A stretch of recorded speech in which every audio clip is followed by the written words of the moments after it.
well, I'm part of the Church of Christ, you know. I Yeah. learned the truth.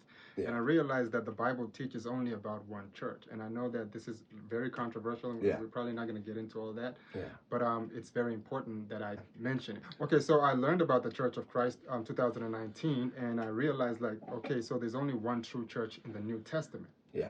Which the Bible teaches, you know, Yeah. which belongs to Christ, and He's the head.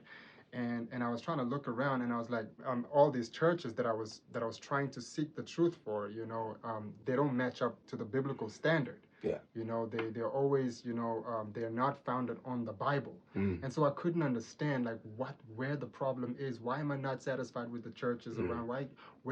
Where do I find the truth? Until I had a proper Bible study. Yeah. And then when I had this Bible study, I learned that there is a church that belongs to Christ, but then nobody came and preached that to me. I had to research for my own on the internet. I had to study every day and night, you know, the whole of 2019. Like, it was not So the a whole joke. 2019, you were just studying. I was just studying the Bible. Doing research, making sure that you understand. Yeah, I was not even playing around. Day and night. When I say day and night, I mean day and night. Yeah. Like, every day. That was my mission. I need to know the truth.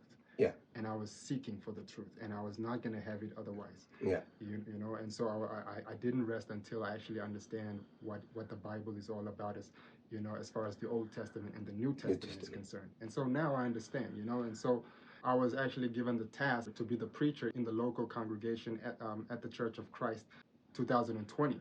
And so I had to establish a New Testament church, basically from the scratch. Oh, from scratch? Yeah, from scratch. Okay. And so you did not jump into a church that is already there and then you are just been put in a position, but you were given the responsibility. And now that you have explained to us that you understand this whole study that you took from 2019, the New Testament basically, we want you to go outside and then now you need to start so that the way how you taught yourself to transfer this to generation next generation to come. To basically establish a congregation of the Church of the Bible, basically, which is amazing, you know, which is a very special task. We're congregating in Donkerhoek, Karutura, at the kindergarten, the Church of Christ, and I'm working with a fellow brother Matthew Ndumbu, you know, and me and him, we're working together. We're two preachers, because if I'm invited elsewhere to preach on a Sunday, then at least the church, you know, there's no problem there. So you guys, Church of Christ, you're operating from Donkerhoek? Yeah, we basically are not part of any denomination. We're not a denominational church. I wanted to make it very clear that part, you know.